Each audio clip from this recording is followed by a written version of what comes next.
Hello viewers, welcome to taxable guidelines. आज की हमारी वीडियो है 7E के कुछ फैक्ट्स पर और जजमेंट जो आई थी कोर्ट से। पहले हम फैक्ट्स देख लेते हैं क्या थे। फेडरल गवर्नमेंट की डिसीजन थी कि 20% डीम इनकम टैक्स लगाया जाए रियल एस्टेट सेक्टर्स पर, ताकि उनका बजटेड 15 बिलियन का टैक्सेस का टारगेट पूरा हो सके।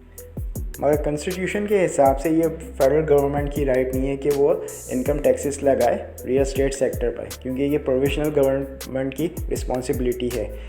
और वहीं से प्रॉपर्टी टैक्स के ही थ्रू लोकल गवर्नमेंट अपना रेवेन्यू जनरेट करती है। तो पहली दफ़ा फेडरल गवर्नमेंट ने इंटरवीन किया है प्रॉपर्टी टैक्सेस में। तो डिबेट इसी बात पर है कि अगर फेडरल गवर्नमेंट इनकम टैक्सेस लगाकर रेवेन्यू अपना प्रॉपर्टी से जनरेट करेगी, तो फिर लोकल गवर्नमेंट कैसे अपना रेवेन्यू जनरेट करेगी। 7E किन पर एप्लीकेबल है? 7E एप्लीकेबल है सिर्फ रेजिडेंट पर्सन को जो पाकिस्तान में रहते हैं, सेक्शन 82 के हिसाब से। इसका मतलब है 7E नॉन रेजिडेंट इंडिविजुअल्स पर लागू नहीं होता। तो इसका मतलब है नॉन रेजिडेंट पाकिस्तानीज़ जो हैं उनको 7E का टैक्स पे करने की ज़रूरत नहीं है। इसका मतलब है कंडीशंस जो अप्लाई होती है जब आप प्रॉपर्टी ट्रांसफ़र करें और एविडेंस दिखाएं कोई कि आपने 7E का टैक्स वगैरह पे किया है या कोई और एविडेंस, तो वो नॉन रेजिडेंट पर लागू नहीं होती। मगर नॉन रेजिडेंट जब ट्रांसफ़र करवाए प्रॉपर्टी को, तो उसको फॉर्म बी को फिल करके अटैच करना पड़ेगा।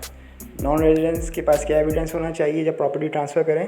जब नॉन रेजिडेंट इमूवेबल प्रॉपर्टी का ट्रांसफ़र कर रहे हों तो उनको ज़रूरी है कि फॉर्म बी को फिल कर उसके साथ अटैच कर अपनी स्कैन कॉपी लगाएं पासपोर्ट की। इसी तरह अगर नॉन रेजिडेंट पाकिस्तानीज़ हैं, उनको फॉर्म बी के साथ साथ अपनी वैलिड पासपोर्ट की कॉपी, नाइकॉफ की कॉपी और CNIC की कॉपी अटैच करनी होगी। इसी तरह जो ट्रांसफरिंग अथॉरिटी है प्रॉपर्टी की, वो इस बात को वेरीफाई करेगी जो नॉन रेजिडेंट पाकिस्तानीज़ हैं या नॉन रेजिडेंट हैं वो 183 डेज से कम पाकिस्तान में रहे हों, जब ही वो उनको नॉन रेजिडेंट कंसिडर किया जाएगा।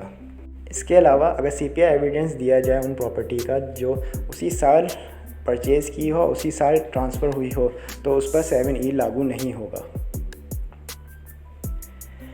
लाहौर हाई कोर्ट की क्या डिसीजन आई थी? लाहौर हाई कोर्ट की डिसीजन के बाद FBR की तरफ से एक सर्कुलर इशू हुआ था 15 अगस्त को कि 7E सेक्शन पंजाब में एप्लीकेबल नहीं है प्रॉपर्टीज़ पर।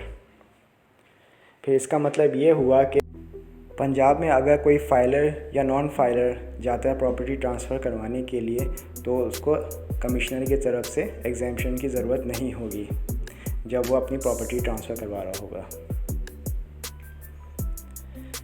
एक्सपर्ट्स की क्या राय है 7E सेक्शन के लिहाज से?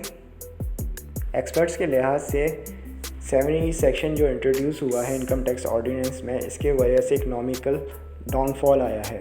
बहुत सारे इन्वेस्टर्स का मोरल डाउन हुआ है, बहुत सारे डिमोटिवेट हुए हैं कि वो अगर इन्वेस्ट करने जाएंगे पाकिस्तानी प्रॉपर्टीज़ में या रियल एस्टेट सेक्टर्स पे, तो उनको नुकसान ही होगा। फिर इसके अलावा विद होल्डिंग टैक्सेस में भी काफ़ी इजाफा हुआ है।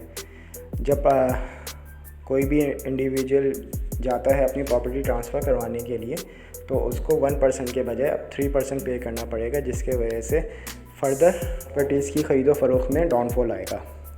अगर तो आपको ये वीडियो पसंद आई तो उसको लाइक ज़रूर कीजिएगा, और जिनको इसकी इन्फॉर्मेशन नहीं है उनके साथ शेयर ज़रूर कीजिएगा। और मोस्ट इम्पॉर्टेंटली, अगर आपने इस चैनल को सब्सक्राइब नहीं किया तो सब्सक्राइब कर दीजिए।